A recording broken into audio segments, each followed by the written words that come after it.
Eating when we feel hungry and stopping when we feel full seems so simple, but why do dancers struggle so much with this? We're gonna break it down in today's video. I'm Rachel Fine, registered dietitian nutritionist and founder of To The Point Nutrition. A dancer's performance is a direct result of hard work and motivation. So where does food fit into this? There's a lot of myths and a ton of antiquated ideals, and I'm here to dispel those. Hi, I'm Rachel Fine. I'm a registered dietitian nutritionist specializing in nutrition for dancers. I teach dancers here at To The Point Nutrition and within my platform, The Healthy Dancer, how to utilize food to optimize performance, but in a way that feels most supported and of course, not restrictive. In addition to being a dietitian, I'm also a certified counselor of intuitive eating. I've previously spoken about this before, but it's going to come up in today's video. Intuitive eating is a non-diet approach that essentially means we are relearning how to fuel our bodies through self-care and not self-control. What does that actually mean? When we are utilizing this tool of intuitive eating, we are able to honor our body's need for nourishment while considering our personal preferences, foods that are accessible to us. And what this involves is learning how to actually listen to our body and identify a variety of cues in which it utilizes to communicate its need for energy replenishment. Specifically, what I'm referring to are hunger cues. And in today's video, we're going to dive further into what it means to both identify and honor hunger cues. So what happens? A lot of dancers fall vulnerable to one of the biggest misconceptions that circulates surrounding this idea of intuitive eating. Now, I've previously spoken about this before, but I'm going to touch on it briefly. And that's this watered down social media version of intuitive eating that essentially looks like we are just eating what we want, when we want, without much thought put into it. And alongside that, we're just kind of stopping when we feel full, and that's really the end of the story. Biggest misconception, because intuitive eating is way more nuanced than this. And this overgeneralization of intuitive eating actually ends up being quite harmful for dancers. Because what I'll see as a dietitian is I'll see dancers say, you know what, I attempted this idea of intuitive eating and within a day, within 2 days, I realized it was not for me. And the reason for that is because the social media watered down version of intuitive eating does not work for dancers. And there are several reasons why.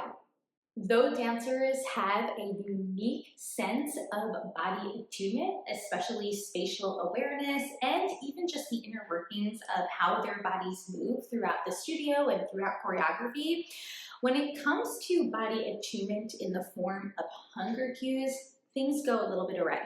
There are several obstacles specific to a dancer's lifestyle that cause this to happen.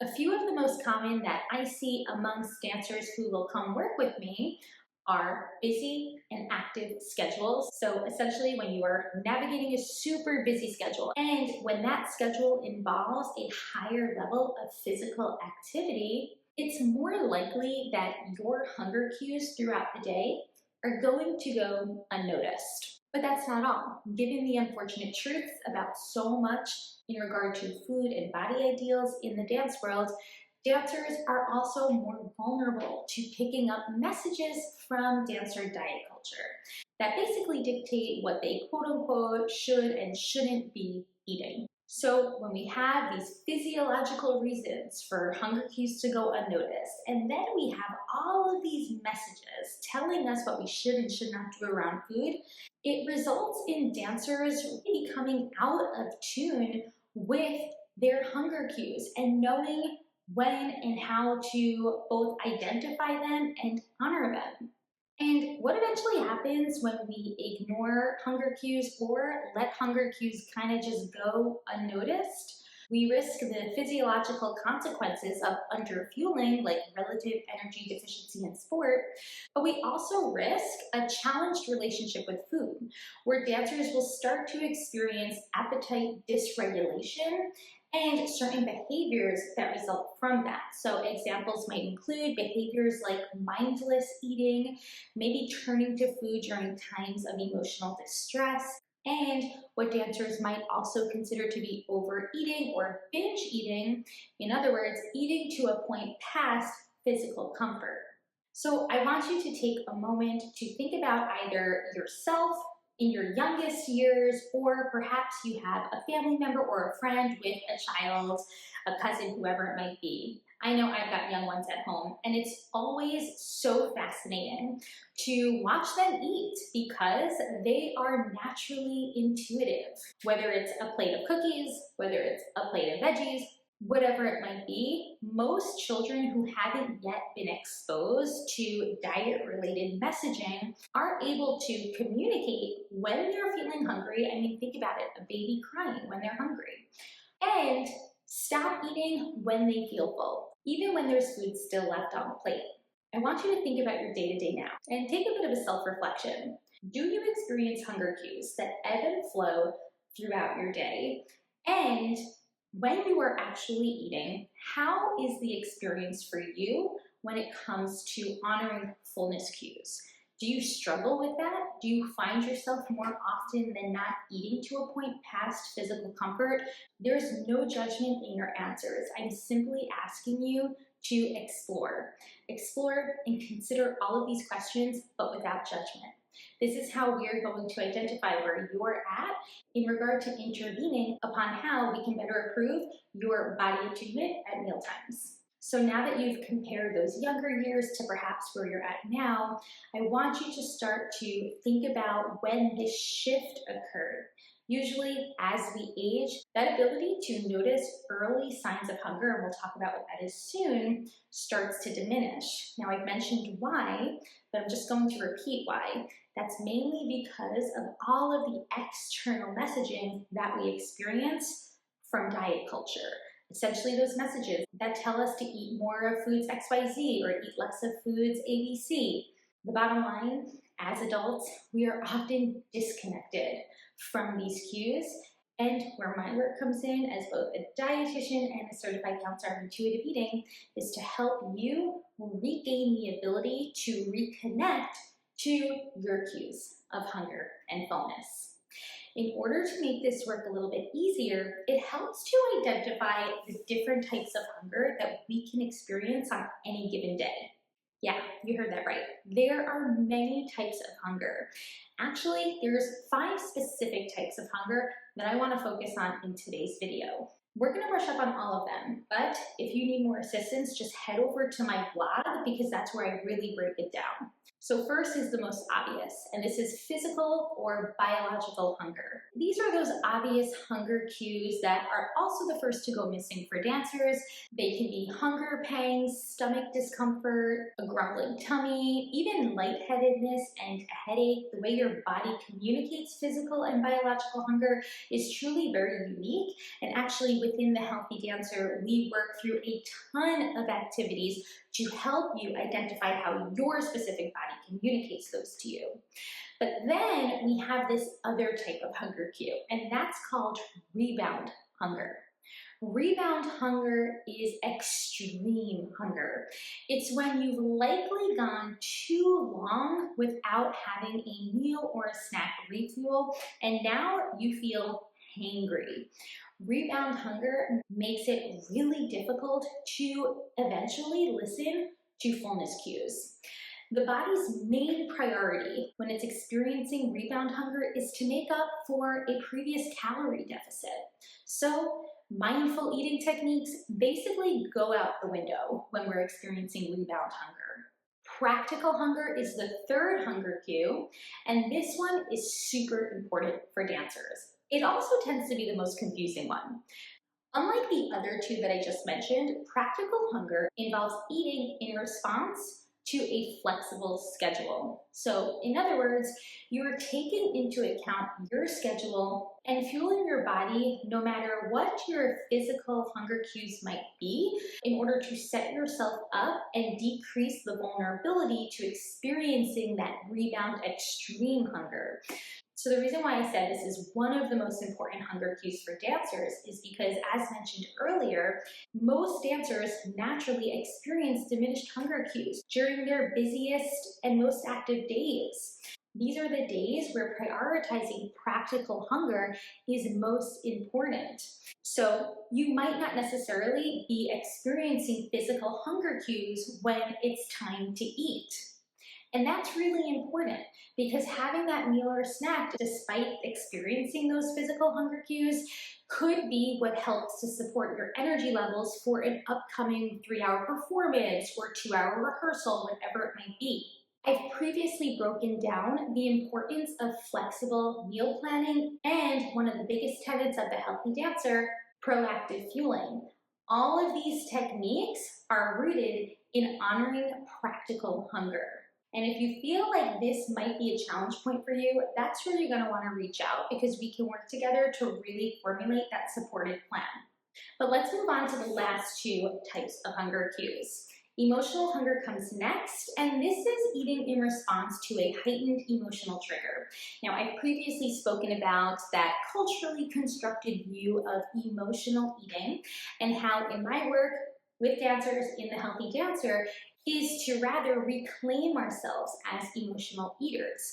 What that means is to reconnect the spectrum of emotions and connections that we can build with food, whether those are positive experiences, negative experiences, or just neutral experiences. We definitely want to learn how to reclaim ourselves as emotional eaters and rather not necessarily think that we need to fix something when it comes to eating emotionally. Because I say this often, if you are turning to food to cope with a heightened emotional trigger, or in other words, if you are honoring emotional hunger, there's nothing wrong with that. We just don't want food to be our only coping tool when experiencing emotional hunger. And we want to make sure that we are working with supportive individuals and trusted adults to help build those coping tools for when we are experiencing those heightened emotional triggers. Now, the last hunger cue is taste hunger. And essentially what this means, so similar to practical hunger and emotional hunger, taste hunger often involves eating food with or without the presence of those physical hunger cues. And the reason why I'm stressing this is because many dancers will experience food guilt if and when they are eating despite feeling hungry. And I can't stress this enough, but it is extremely normal and human to eat food even when you're not feeling hungry. So if you are experiencing that food guilt, I'd rather you take a perspective shift and start to assess if maybe it's one of these other hunger cues that you are needing to satisfy at that moment. Now, speaking of this word satisfy, this is where taste hunger comes in. You might experience taste hunger when you are at an event or a party and dessert is being served. You just had dinner, you totally fueled your body. You are not necessarily hungry right now. In fact, you could even be experiencing total fullness, but you see that dessert, it looks delicious, it smells delicious, and there is no way you are not having that. And guess what?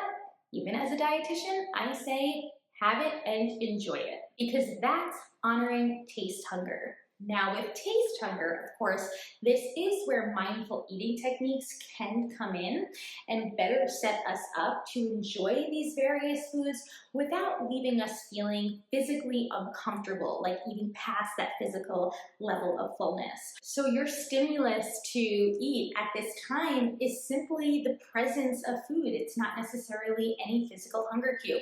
And that's okay, that's completely valid. During those instances, utilizing mindful eating techniques can be really helpful. And also remembering this idea of leftovers if they are available and accessible to you. So now that we've broken down these 5 different hunger cues that you can experience on any given day, I want to chat a little bit about what it means to regulate hunger cues. This is also sometimes what you hear me chatting about when I'm talking about appetite regulation. And as mentioned earlier, there are many reasons for why dancers might experience appetite dysregulation, especially from what originates as regularly missing, whether that's intentionally missing or unintentionally missing, and I'm going to break that down really soon, physical hunger cues. So for example, with an eating disorder or disordered eating, This is where we often see dancers more intentionally ignore or miss hunger cues. But then instances like busy schedules and even food insecurity, these can reflect unintentional reasons to miss physical hunger cues. And of course, the more regular these experiences become, the more dysregulated our appetite becomes. Essentially, the body adapts. So it adapts physiologically, especially if there is a subsequent calorie deficit alongside that missing of those hunger cues. In order to regain that appetite regulation, that's where that proactive fueling comes into play in response to honoring practical hunger.